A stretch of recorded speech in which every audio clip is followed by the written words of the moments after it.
¿Qué tal? Bueno, vamos a seguir contestando preguntas. Hoy le toca a Ana, nuestra amiga Ana Magdalena. Bueno, Ana, que lleva con nosotros desde el principio, yo creo que es de las primeras. Ana, tus preguntas. ¿Qué son estancias? Vale, estancias son lugares delimitados por muros, es decir, habitaciones, ¿vale? Entiendo que en Sudamérica le denominaréis de otra forma, ¿vale? Me preguntas también, ¿los romanos fueron dueños de ese lugar? No de este. De todo. De todo. Sí. De hecho, el mar interior que tiene entre Europa, Asia y África, que es el mar Mediterráneo, le llamaban Mare Nostrum, porque era de ellos, todo, absolutamente.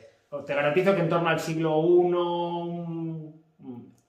hasta la mitad aproximadamente de Alemania, todo era romano. Sí, en la Mayadeta lo que tenemos que tener en cuenta es que en torno al siglo IV, III antes de Cristo, quienes habitan allí son los íberos, ¿vale? Los íberos son poblaciones de origen local que en el torno al siglo VIII hasta el VI entran en contacto pues, con griegos, fenicios, gente que viene de Oriente, y entonces evolucionan y toman de ellos pues tecnologías, formas de pensar diferentes, cultura, religión, escritura. Entonces eso evoluciona a lo que nosotros llamamos los íberos. Bien, ¿cuándo se da ese cambio digamos así, al poder romano, sobre todo en la Mayadeta? Pues bueno, los romanos llegan en el siglo III a.C.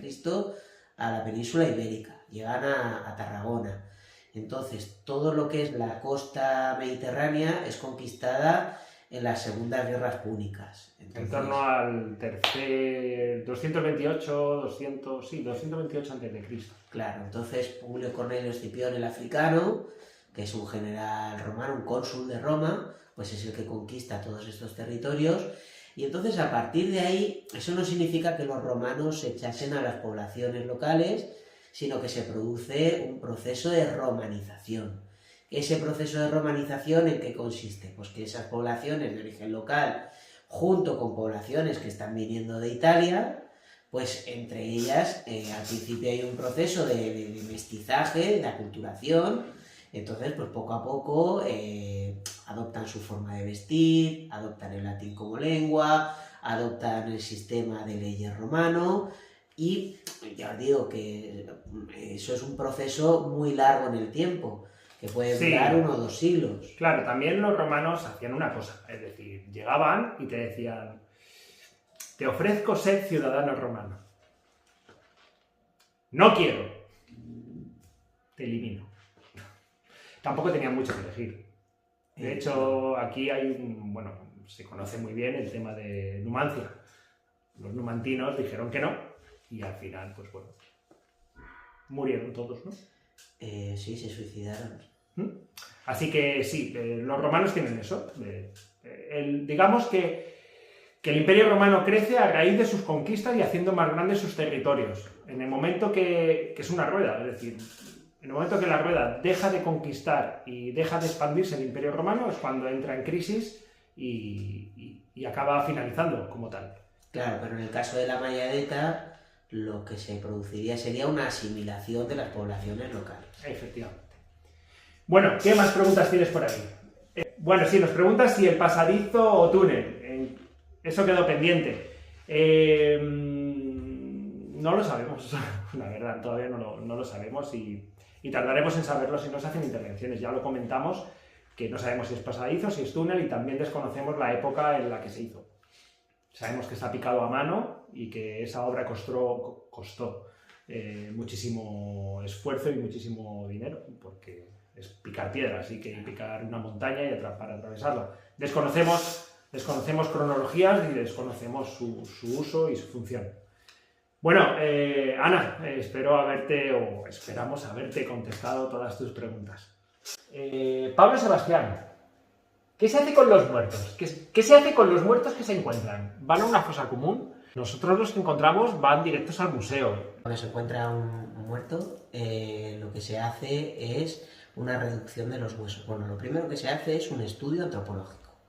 una vez que se ha hecho el estudio antropológico y podemos saber cosas como las causas del fallecimiento, la edad, el sexo, etcétera, del individuo, con lo cual le sacamos toda esa información, toda la información que se pueda a esa persona, se hace una reducción de los huesos. Entonces, en una reducción de los huesos es simplemente daros cuenta que una persona a lo mejor estirada pues puede medir 1,70 m, 1,60 m, o 1,80 m o 2 metros, pero cuando tú coges todos esos huesos y los metes en una caja, pues ocupa el espacio que ocupa esa caja. Entonces, esa persona que ha fallecido, que son restos arqueológicos, lógicamente, pues se depositan en el museo. Bueno, Aitor Pérez nos pregunta, entiendo que es coña, ¿no? ¿De cuánto es el capital arqueológico de Japón? Dinero, pues no tengo ni puñetera idea. ¿El cuál? El capital arqueológico de Japón. El capital arqueológico de Japón, pues seguro que más que el de España. Oye, no tengo ni idea. Lo siento, Aitor, no podemos contestar. No podemos contestar. Y como siempre digo, no hay más tonto que el que habla de lo que no sabe. Así que me niego. Pero Siguiente la paso. cultura jomón es muy interesante. ¿Mojón? Jomón, jomón. Mojón. Lo siento, mi desconocimiento, no tengo ni idea más que lo que veo con mis hijos de Doraemon. No tengo más. Francesca. Ahí a Fran lo conozco.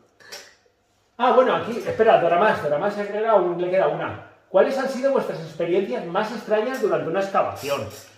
Más extrañas durante una excavación. Quitando esto que hemos contestado antes en plan paranormal, situaciones extrañas. Como extrañas, pues no hemos tenido situaciones extrañas, que yo sepa. Hemos tenido alguna injerencia, pues son nuestras peleas típicas con los arquitectos y cosas de esas, pero... Hombre, a mí una vez un maquinista casi me mata, pero porque... ¿El Mohamed? Sí. Sí, porque era muy malo. Daros cuenta que nosotros muchas veces hacemos zanjas, ¿no? Hacemos sondeos y cuando sale algo, pues tienes que parar la máquina y meterte en el sondeo con tu casco y todo lo demás. Pero claro, daros cuenta que hay veces que bajas a 2 metros de profundidad. Entonces, la máquina tiene que estar completamente parada. Porque el mínimo movimiento de la máquina y que caiga de la pala una piedra, pues daros cuenta que una piedra que te cae en la cabeza a 2 metros, pues te puede matar. Bueno, de hecho, este maquinista se metió dentro de una casa en la misma intervención. Sí. O sea que... A ver, yo en esta intervención concreta, pues dije que ya entendía por qué tenía Indiana Jones un sombrero y un látigo. El sombrero era para protegerse del sol y el látigo para darle al de la máquina. A ver, también tenemos que decir que hay muy buenos maquinistas. No, hay virtuosos. Sí. Igual que hay virtuosos del violín, sí, pues hay virtuosos de las máquinas que yo admiro un montón. Sí. ¿Manolo? Sí, Manolo es impresionante. Pero... podría pelar un huevo. Sí. Te lo digo. Con la máquina. Este tío le dices, quiero que me bajes 5 centímetros. Y te baja 5 centímetros. Y encima te dice, he notado que me ha costado un pelín más y está cambiando. Y efectivamente, mira, y está cambiando de estrato. Claro. Hay verdaderos artistas. Te como hace en el todo. trabajo más fácil. Muchísimo más fácil, muchísimo. Bueno, Francesca, ¿qué ha sido lo más impresionante que habéis descubierto? Humberto y Alejandro. ¿Y qué proyectos tenéis entre manos? Si se pueden contar sin estropear futuros vídeos. Bueno, la verdad es que en cuanto a futuros vídeos, pues bueno, ha sido la prensa la que ha hecho spoiler. Tenemos una noria por ahí, tenemos la intervención de Sachs, tenemos otra intervención... ¿La tenemos concedida ya, la del Pocico? Vamos a redactar ahora el proyecto. Vale, pero nos han contratado ya. Sí. Vale. ¿Qué ha sido lo más impresionante que habéis descubierto?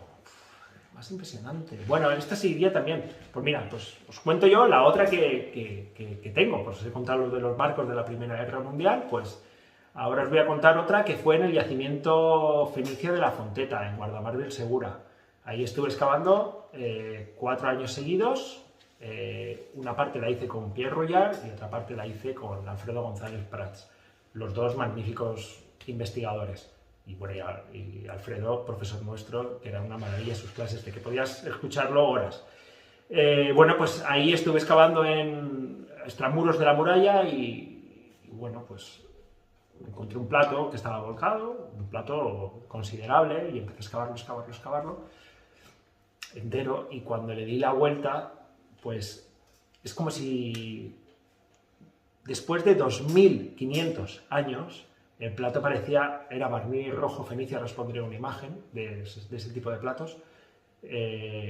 Brutal.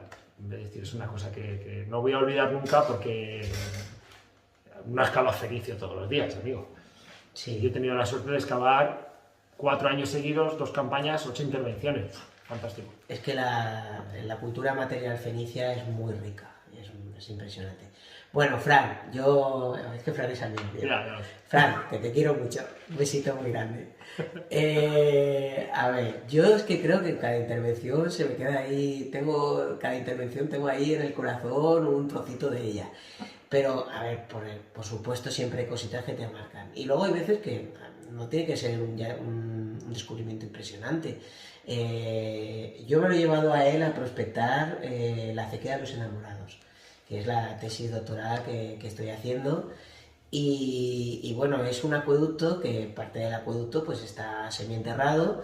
Y que os mandaremos algún vídeo Sí. de esto porque de verdad que es una verdadera pasada. Y Claro. por eso Humberto sabe más que nadie de estas cosas. Bueno, Es un verdadero experto, como os lo dije en el primer capítulo. entonces, pues fijaros que hay veces que tú quieres seguir el trazado de ese acueducto porque, claro, tú lo quieres sacar todo. Y estuve pues como 6 meses que no encontraba por dónde seguía el trazado y de repente pues lo encontré. Bueno, si me veis a mí solo en medio del campo gritando, llorando de alegría, yo bien, tal, y pues bueno, pues hay veces que te hace mucha ilusión, pues sobre todo porque ibas detrás de eso y te ha costado por muchas horas de montaña hasta que lo encuentras. Bueno, Fran, un saludo, amigo. José. Hola, amigo. ¿Cómo es posible que el 80% de las zonas declaradas como Vic se hallen urbanizadas o sean campos de cultivo intensivo? ¿Qué se consigue con esta definición? Porque salvaguardarlos no creo. Vale. Con la iglesia hemos topado. Bueno, a ver, yo no sé si es el 80, el 30, el 40, no Desconocemos no vamos a hablar de ese porcentajes, es muy complicado hablar de porcentajes.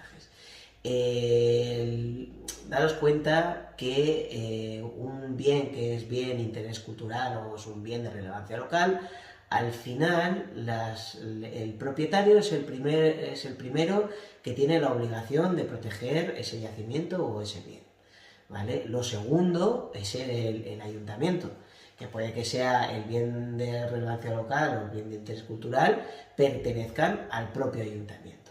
Entonces, yo no sé si todos están urbanizados. Lo que nosotros sí que sabemos por la legislación es que... Bueno, ahora os voy a poner un vídeo de mi casa, Ujú. ¿vale? Es decir, de fuera de mi casa, que Sí. tenemos 1, 2, 3 bienes de interés cultural, 3 Vics, ¿vale? 3 torres de la huerta. Pero en teoría tiene que haber un área de afección de 50 metros en los que no se pueda construir. Bueno, pues ahora estaréis viendo que estamos enfrente de mi casa y os vamos a enseñar esta torre que vais a ver ahora, que obviamente veis que no se cumplen los 50 metros, está embutida dentro de las Vale, parcelas. pero eso es una cagada del técnico de urbanismo, que Bueno. ha dado una licencia de forma incorrecta. Efectivamente. Luego, pues mirad, aquí tenéis otra que se conserva, donde todavía vive gente y tienen una torre dentro de su casa. Y aquí os muestro otra, la tercera. Están separadas las 3, 200 metros, ¿vale? Forman una línea. Y esta tercera, que está en pie, es una de las más altas creo que hay, pues está en inminente que se va a caer. Entonces, yo entiendo que no hay dinero para todo, ¿vale? Pero lo que sí que sé es que cuando se caiga y se intente recuperar va a costar, si antes costaba 300.000 euros, pues va a costar luego 1.000.000 de euros. Claro, por eso, un poco volviendo a lo que ha dicho antes Alejandro, es muy importante que un ayuntamiento, aunque no alcance los 50.000 habitantes, pues tenga un técnico de patrimonio. Fijaros, nosotros en nuestro caso en San Juan, pues en San Juan hay 40 técnicos en urbanismo y no hay ninguno de patrimonio. Entonces se produce una descompensación total.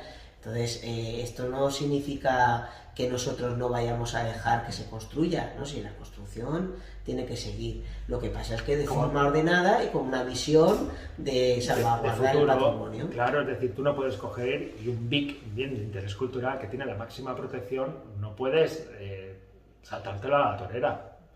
Entonces, hasta hace bien poco se utilizaba la política de los hechos consumados, es decir, yo soy el promotor y pongo aquí 1.000 millones y construyo. Y bueno, pues claro, se ha visto que se han tirado hoteles. Y se ha visto, por ejemplo, en Tabarca, que construyeron una serie de bungalows, pues han tirado. Es decir, la cosa está cambiando, ¿vale? Poco a poco, pero bueno, está cambiando. Pero lo que no entendemos es cómo te atreves a construir así. Lo que tendrían que haber hecho es, lógicamente, respetar el área de afección y ya está, y construir a 50 metros. O sea, porque, daros cuenta... Mira, bueno, y si quieres construir ahí, fíjate, otra solución. En vez de integrarla y, tío, ya que has construido ahí, pues por lo menos déjala decente. Es que está asquerosa y es un nido de basura. Claro, el problema... Entonces es patrimonio igual a basura. Claro. Entonces, no tiene sentido. Mira, Alejandro, por ejemplo, habla en Alicante de la Torre Plasia. La Torre Plasia está pues completamente rodeada de bungalows y bueno, primero hubo una orden del juez de tirar los bungalows, luego ahora parece que hay un proyecto para trasladar la torre, pero el problema es que trasladar la torre es imposible porque la torre está forrada de sillar, pero el interior está hecho de masa de cal, claro, con lo cual al final no la vas a poder reconstruir nunca. Y creo que el proyecto cuesta 1,5 millones de euros. ¿Y no hubiera sido más fácil incorporarla a la construcción? La pones en medio de los jardines y tienes un pedazo de torre que todo el mundo podría ver y bonita. Claro, pero ahí es donde volvemos al principio. ¿Quién ha dado esa licencia de obra? Un técnico de urbanismo. Un técnico de urbanismo que no ha tenido en cuenta un criterio patrimonial. Que a lo mejor ni lo sabe. Claro. Porque es que el técnico de urbanismo lo mismo ni lo sabe. Firma... pero es el técnico, tienen que estar conectados entre ellos. Es decir, desconozco cómo funciona el ayuntamiento ni tengo ningún interés, ¿vale? Y ya... Mejor soy yo la boca. Sí, por eso, cobramos un tupido velo. Vale. Que tienes toda la razón del mundo. Que a veces hay ayuntamientos que conservan su patrimonio y hay otros ayuntamientos que no lo conservan. Lo que hace falta es gestión, gestión y gestión.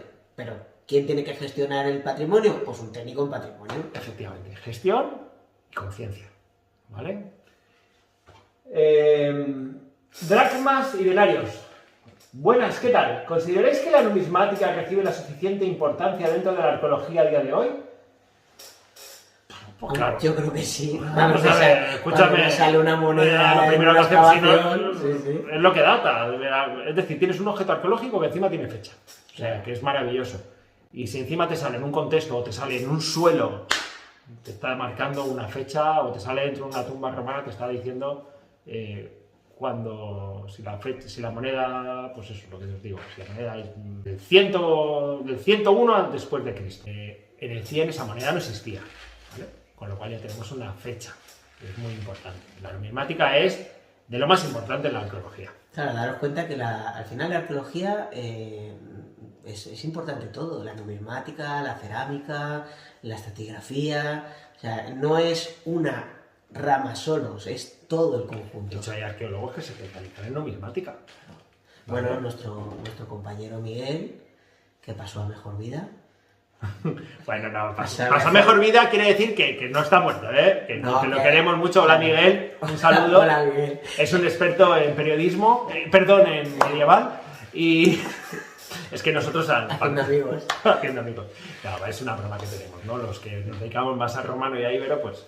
Pero sí, Miguel es un experto en numismática medieval. Claro, él ha hecho su tesis sobre eso y, claro, es un experto. Así que, por supuesto, dices también que las excavaciones, aparte de contar con arqueólogos, cuenta con algún experto en numismática residente. Las excavaciones como tal, depende de la intervención, es decir, lo desconozco, ¿vale? Pero ya te digo yo que hay expertos numismáticos en todos los museos y luego hay compañeros arqueólogos que son expertos. Claro.